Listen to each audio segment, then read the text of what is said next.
자리에 나오셨는데 누가복음 15장 11절에서 32절까지 말씀, 피해자에서 예배자로 살기라고 하는 제목으로 우리가 하나님의 은혜 함께 나누고자 합니다.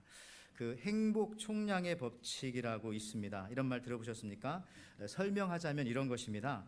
이 100억이 있는 사람이 1000억이 있는 사람이 1100억을 갖는다고 해서 기쁨이 엄청나게 달라지지는 않습니다. 원래 많았기 때문에. 그러나 1억이 있는 사람에게 또 1억이 생기면 엄청나게 행복해져요. 이것이 바로 이제 행복 총량의 법칙인데, 더 예를 들자면 슈퍼마켓 주인이나 대기업 회장이나 장사가 잘 될 때는 그 느끼는 행복이 거의 비슷하게 됩니다. 라면 한 그릇 주는 행복과 또 라면 한 그릇 먹는 행복과 또 200불짜리 스테이크 먹는 행복, 배고플 때는 다 비슷하게 그 행복이 비슷합니다. 장관이나 구급 공무원이나 행복 비슷합니다. 오히려 장관은 1년 하기도 하고 6개월 하기도 하지만은 우리 구급 공무원은 철밥통입니다. 여러분, 부자라고 해서 하루에 3끼 먹죠. 10끼, 20끼 먹지 않습니다. 부자라고 해서 옷은 많이 갖고 있지만은 그래도 한 번에 한 벌씩 입지 여러 벌씩 입고 나오진 않습니다.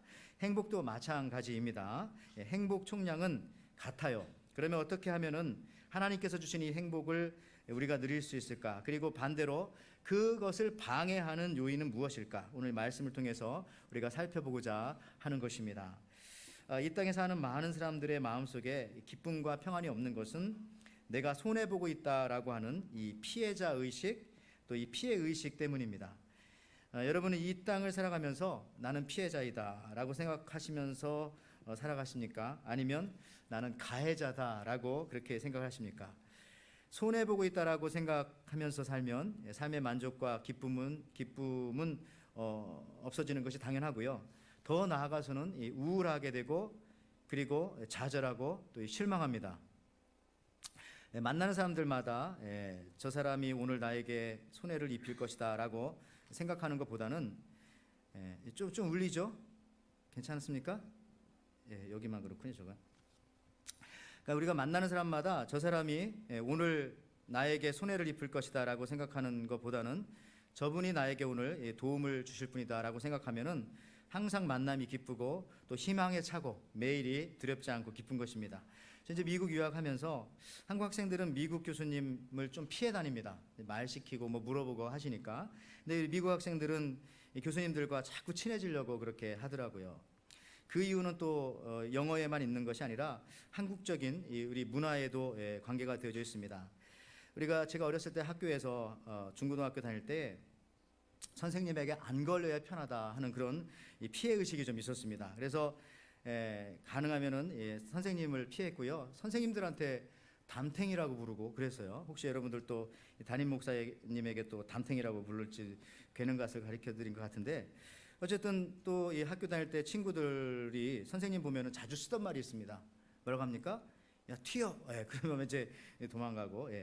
이건 아주 오래된 이야기고, 요즘 고등학생들은요, 이 중고등학생들 보면은 은어를 쓰는데, 그 은어를 보면은 그 피해의식 요소가 그 안에 많이 들어 있습니다. 몇 가지를 소개하면은 참 그 사람 무지개 매너가 있다. 이게 무슨 뜻입니까? 무지개 매너? 무지개 매너. 이런 그런 표현을 쓰고요. 또 어떤 사람은 또 어떤 애들은 버터페이스 이러더라고요. 버터페이스. 이게 뭡니까? 버터플라이도 아니고, 영어로 말하면 버터페이스, 얼굴이요. 모든 것이 뛰어나지만 외모가 좀 떨어지는 여성이나 남성을 가리킬 때 버터페이스라고 이렇게 말한다고 하네요. 또 애들이 나 오늘 아빠한테 father 어택 당했어. 아빠가 나를 어택했다. 또 mother 어택, 엄마한테 내가 진창 혼났다. 이럴 때 이런 단어를 좀 쓴대요. 이런 말 아세요? 낄끼빠빠. 낄끼빠빠. 낄 때 끼고 빠질 때 좀 빠져라. 이런 말이라고 합니다. 갈비. 옛날에는 그 사람 갈비 같다 하면 좀 마르고 이런 사람 얘기했는데, 요즘 아이들이 쓰는 갈비는 여러분들 이런 뜻이래요. 갈수록 비호감이다.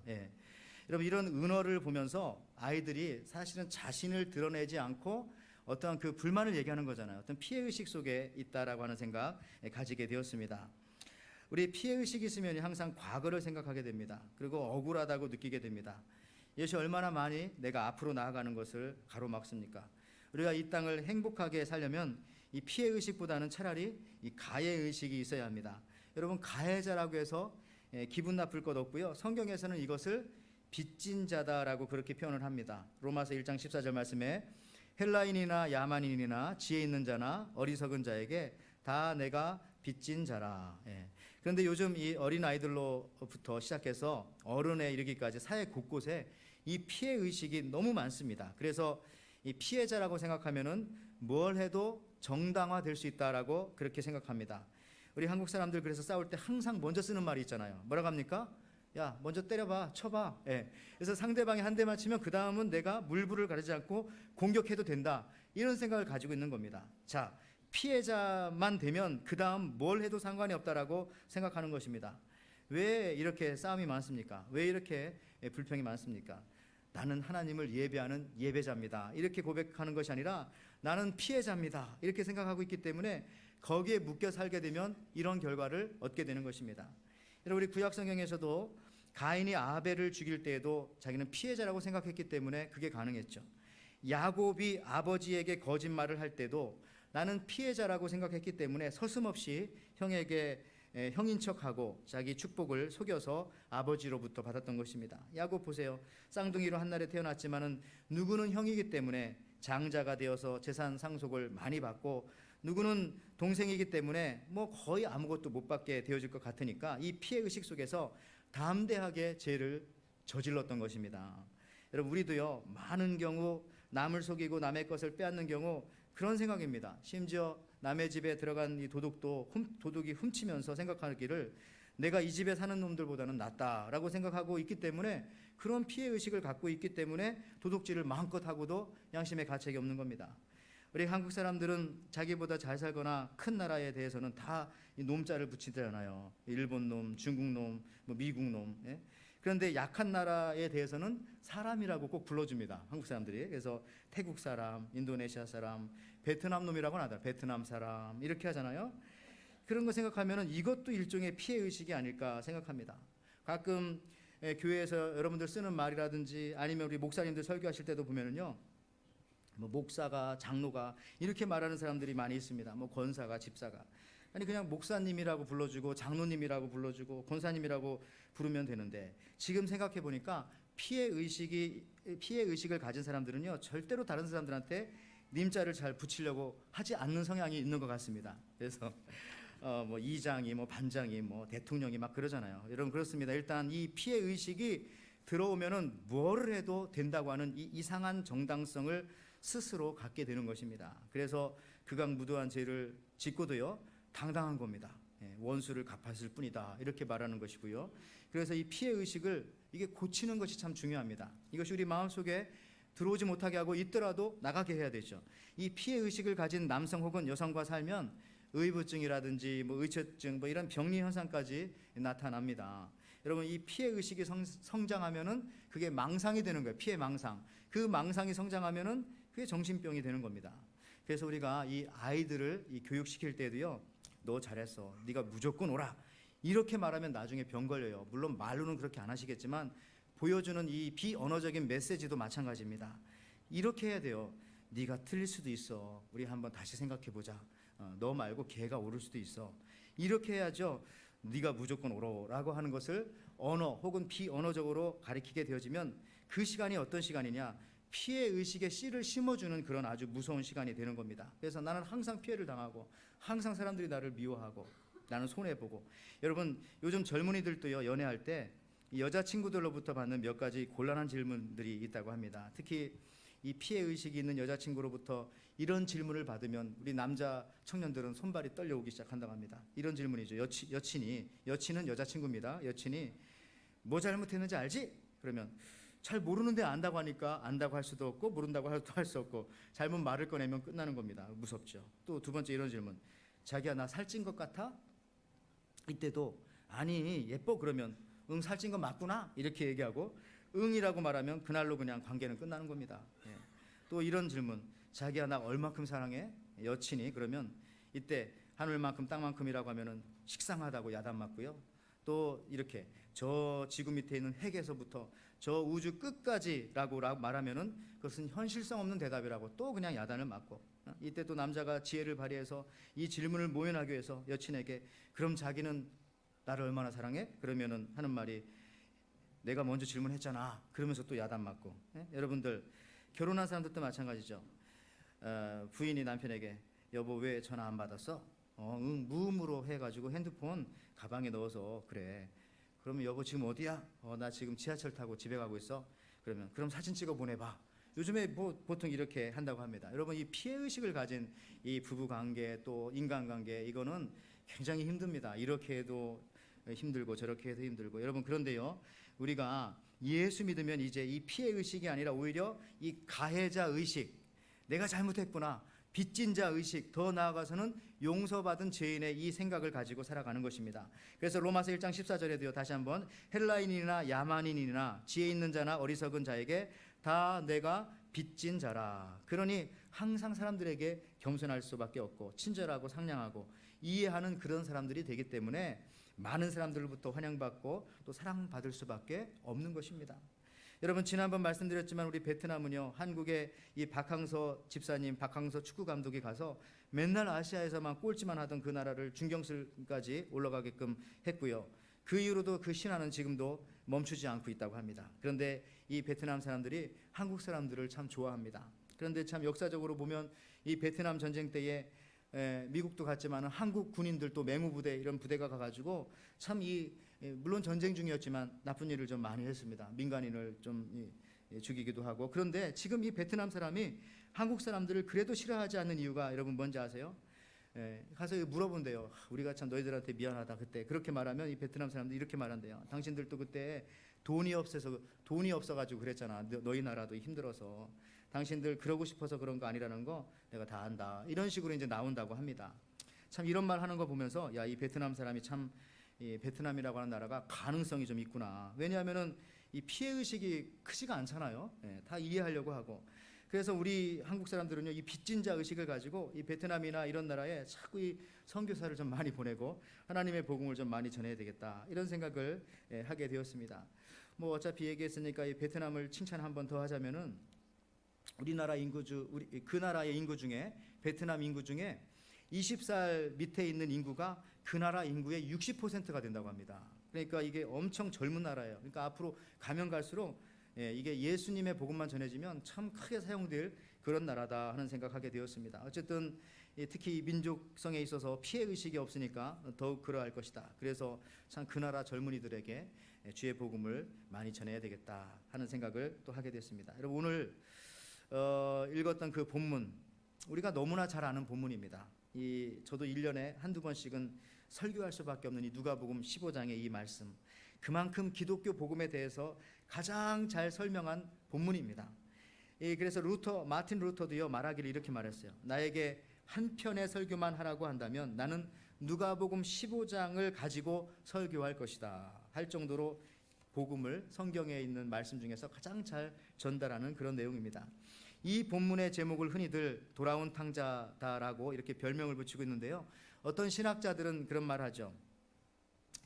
왜 집 나갔다 돌아온 아들에게 포커스를 맞추냐. 이 본문은 나갔던 아들을 받아주는 아버지의 사랑에 포커스를 맞춰야 한다. 이렇게 말하는 신학자도 있고요. 또 어떤 분들은 우리가 드라마나 영화 보면은 끝까지 남는 사람이 주인공인데 오늘 이 비유에서 끝까지 남는 사람이 누구냐? 큰아들이다.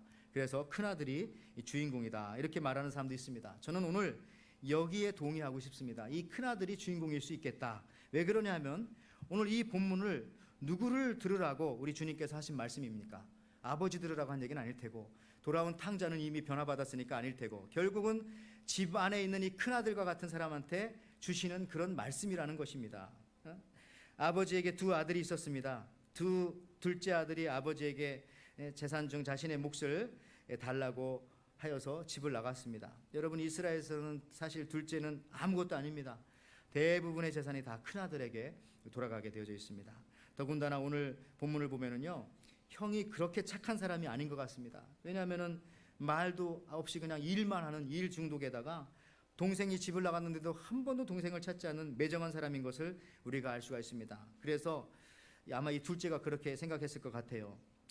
야, 내가 이 둘째로 여기 살다가 저 무서운 형이 나중에 아버지 돌아가시면 나한테 재산 한 푼도 안 주겠구나. 아버지 살았을 때 이 재산 가지고 나가야 되겠다. 혹시 그렇게 생각하지 않았나 하는 생각을 하게 되었습니다. 어쨌든 이 둘째도요, 처음에는 피해의식을 가지고 있는 거죠. 내가 왜 이 집에 이 둘째로 태어나가지고. 그래서 얼마 안 되는 재산을 모아가지고 바깥으로 나갔고요. 그리고 그것을 얼마 안 돼서 다 탕진하고 돌아오게 되어집니다. 그도 그럴 것이 뭐 피해의식을 가진 사람이 장사를 해봤자 뭐 장사가 되겠어요? 다 내 돈 뜯어먹으려고 온다고 생각하니까 이게 장사가 되지 않는 겁니다. 망하고 고생을 합니다. 그리고 또 더군다나 그 지역에 가뭄이 심하게 들었는지 먹을 양식이 없습니다. 그래서 돼지에게 주는 지업 열매를 먹고자 하였으나 그것조차도 어렵게 되었습니다. 결국 이 집을 나간 둘째 아들은 아버지 집으로 다시 돌아가기로 결심을 합니다. 그것이 오늘 누가복음 15장 17절에서 19절 말씀입니다. 이에 스스로 돌이켜 이르되 내 아버지에게는 양식이 풍족한 품꾼이 얼마나 많은가. 나는 여기서 줄여 죽는구나. 내가 일어나 아버지께 가서 이르기를 아버지 내가 하늘과 아버지께 죄를 지었사오니, 여기 이거 중요합니다. 죄를 지었사오니 지금부터 아버지의 아들이라 일컬음을 감당하지 못하겠나이다. 나를 품꾼의 하나로 보소서 하리라 하고. 여러분, 회개가 뭡니까? 변화받았다는 게 뭡니까? 바로 이 부분이 중요합니다. 지금 돌아온 탕자의 마음속에 더 이상 피해자 의식이 있는 것이 아니라 오히려 돌아올 때는 가해자의 의식을 가지고 돌아온 겁니다. 나 때문에 우리 아버지가 마음이 아프구나. 나 때문에 우리 집이 이렇게 되었구나. 나 때문에 우리 집이 우리 동네에서 욕을 먹게 되었구나 라고 하면서 돌아오는 이 탕자의 마음속에서는 내가 하늘과 아버지께 죄를 지었사오니, 내가 가해자입니다. 내가 피해자가 아니라 그런 의식을 가지고 돌아오게 되었다는 겁니다. 그러니까 아버지가 나가서 은혜로 받아 맞아 안아줍니다. 여러분 생각해 보십시오. 우리들 마음속에도요, 아직도 피해의식이 있으면 우리는 아직 회개한 사람 아닙니다. 우리가 신앙생활하고 예수님을 찬양한다고 할지라도 우리 마음속에 아직도 피해의식이 있으면 우리가 아직 제대로 돌아선 것이 아닐 수 있다는 것입니다.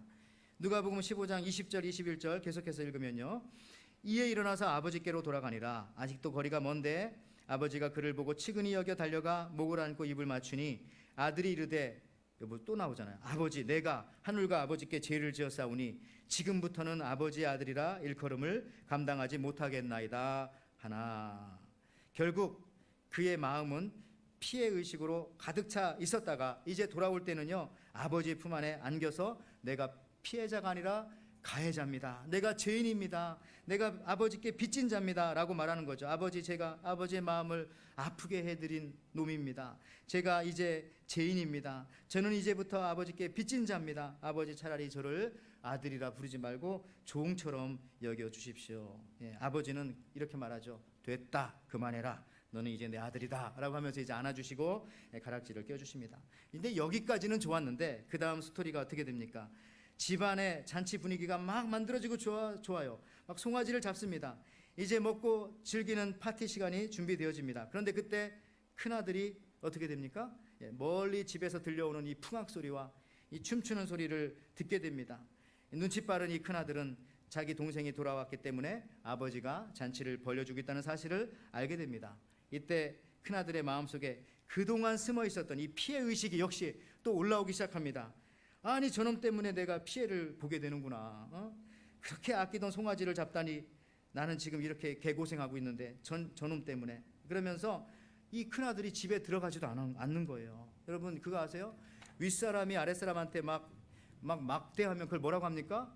갑질이라고 하죠. 근데 아랫사람이 윗사람한테 막 심술 부리고 막대하는 걸 뭐라고 해요? 몽리를 부린다고 하잖아요. 몽리. 지금 몽리를 부리고 있는 거예요. 밥 먹자고 하니까 밥도 안 먹고 그냥 가버리고, 자꾸 늦게 오고 이러는 겁니다. 안 들어가고 집에. 그죠? 여러분 누가복음 15장 28절 30절에 그가 노하여 들어가고자 하지 아니하거늘 아버지가 나와서 권한대 아버지께 대답하여 이르되 내가 여러 해 아버지를 섬겨 명을 어김이었거늘 내게는 염소 새끼라도 주어 나와 내 벗으로 즐기게 하신 일이 없더니 아버지의 살림을 창기들과 함께 삼켜버린 이 아들이 돌아오매 이를 위하여 살찐 송아지를 잡으셨나이다 하면서 이 피해의식이 막 올라오기 시작하는 거죠. 여러분 에덴 동산에서요 사탄의 질문을 한번 잘 보세요. 뱀이 하와를 꼬일 때에 피해의식을 막 부추기는 겁니다. 야 하와야 누가 선악과 따먹지 말라고 그랬어? 너 지금 하나님께 이용당하고 있는 거야. 너 지금 속고 있는 거야. 너 피해자야. 여러분 이런 식으로 너 지금 교회에 속고 있는 거야. 너 지금 목사들에게 속고 있어. 계속 그렇게 피해자로 살래? 빨리 나와서 새로운 방법 찾아봐. 여러분 이런 식이잖아요. 창세기 3장 1절 5절 말씀 보세요. 그런데 뱀은 여호와 하나님이 지으신 들짐승 중에 가장 간교하니라. 뱀이 여자에게 물어 이르되 하나님이 참으로 너희에게 동산 모든 나무의 열매를 먹지 말라 하시더냐. 너희가 그것을 먹는 날에는 너희 눈이 밝아져 하나님과 같이 되어 선악을 알 줄 하나님이 아심이니라. 여러분 이때 하와가 그 말을 듣고 이 피해자의 눈이 되니까 그 눈으로 선악과를 보니 정말 보암직스럽고 먹음직스럽고 탐스럽기까지 하여 보였던 것입니다. 그래요. 여러분 그동안 너무 만족해서 살았는데 오랜만에 모인 동창회에 가서 친구들을 만나보니까 야 나는 그동안 남편에게 쏟고 살았구나, 잘못 살았구나, 내가 인생의 피해자구나 이런 생각을 하게 되는 것입니다. 여러분 요즘에 그 SNS, 페이스북 이런 게 그런 역할을 하는 거잖아요. 왜냐하면 거기에다가는 다 좋은 것만 올려놓거든요. 그러니까 상대적으로 나는 인생의 피해자가 된 것 같습니다.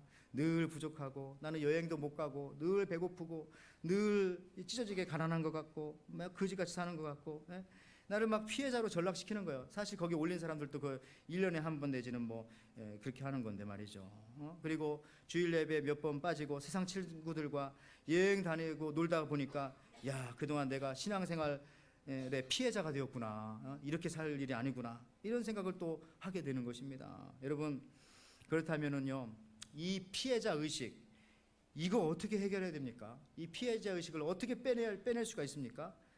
오늘 본문에 나왔어요. 정답은 간단합니다. 죽으면 됩니다.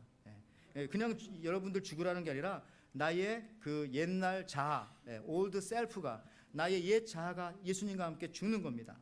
그리고 내 안에 예수님이 사시면 됩니다. 오늘 본문에 이 얘기가 계속해서 나오는데 이것을 많은 사람들이 찾아내지 못하는데요. 한번 볼까요? 죽었다 살아났다라고 하는 말이 있어요. 누가복음 15장 24절 말씀이죠. 이 내 아들은 죽었다가 다시 살아났으며 내가 잃었다가 다시 얻었노라 하니 그들이 즐거워하더라. 또 그 밑에 내려와서요. 누가복음 15장 32절에도요. 이 네 동생은 죽었다가 살아났으며 내가 잃었다가 얻었기로 우리가 즐거워하고 기뻐하는 것이 마땅하니라. 사실 이 상황을 보면 죽었다가 사는 게 아니에요. 죽을 뻔하다가 사는 건데 성경은 분명하게 죽었다가 다시 살았다. 죽었다가 다시 살았다. 그 얘기는 뭡니까? 어떤 영적인 의미가 있다는 겁니다. 오늘 본문의 내용이 강조하는 것은요. 돌아온 아들에 대해서 아버지는 말하기를 죽었다가 살았다. 부활, 다시 살았다. 두 번을 강조합니다. 진짜 부활을 경험한 거죠. 여러분 피해자 의식이 있는 한 우리 영혼은요. 영생을 얻을 수가 없습니다. 왜냐하면 이 피해자 의식이 있는 한 우리가 아무리 종교 생활을 열심히 해보십시오. 그러면 더 이 피해자 의식이 더 일어나요. 봐요. 우리가 예수님과 함께 죽었다가 살아나는 경험이 없이 우리가 신앙생활을 한다고 생각해 보십시오. 그러면 한참 하다 보면 야 이거 나 혼자만 기도하고 있네. 다른 사람들 다 뭐하고 있어? 잠자고 있고 나만 새벽 예배 드리고 있네. 나 혼자만 지금 청소하고 봉사하고 있네. 다른 사람들은 와서 밥만 먹고 가고 나만 예배 드리고 있네. 이것들 다 어디서 뭐 하는 거야? 그러니까 여러분 이게 죽었다가 살아나지 않으면은 새로운 생명을 얻지 못하면 종교 생활을 하면 할수록 더 피해 의식이 생기는 겁니다. 이게 이상하죠. 그래서 오늘 본문은 죽었다가 다시 살아나야 됩니다. 죽을 뻔한 게 아니라 죽었다가 다시. 그래야 그때 피해 의식이 쫙 빠져나가는 거죠. 여러분 이 피해 의식이라고 하는 이 말 자체가요 굉장히 중요합니다. 이 말이 뭐예요? 나는 피해자다라고 하는 말은 나는 죄가 없다라는 말입니다. 나는 죄가 없다.